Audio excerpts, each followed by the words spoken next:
On March 12th, Kilmar Abrego Garcia was arrested in an IKEA parking lot near his home in Beltsville, Maryland, a Washington, D.C. suburb. He is among the hundreds of alleged members of gangs the government deported to El Salvador. However, officials have not presented any evidence to back their claims, and the Trump administration has admittedly called Garcia's deportation an administrative error. Garcia also has a protective order barring his expulsion from the U.S. Yet, 3 days after his arrest, the Maryland father and husband was deported and has remained in prison in El Salvador's notorious Terrorism Confinement Center, known as CECOT. CECOT has been highly criticized for its harsh and dangerous conditions, as well as its rough treatment of prisoners. Salvadoran President Nayib Bukele, a Trump supporter, boasts that CECOT and its solitary confinement of prisoners is the centerpiece of his aggressive anti-crime strategy.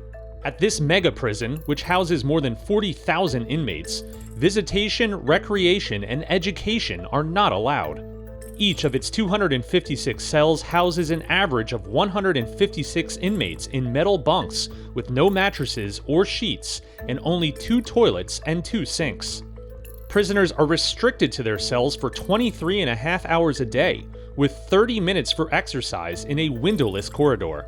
Artificial lights stay bright 24 hours a day.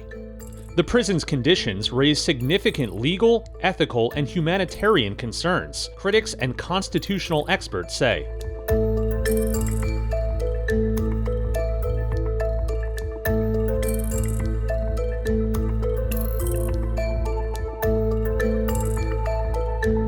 The Supreme Court has ordered the Trump administration to begin the process of releasing Garcia.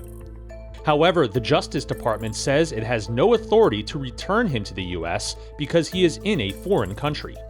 So how long will Kilmar Abrego Garcia remain at CECOT before returning to his family and home in the U.S.?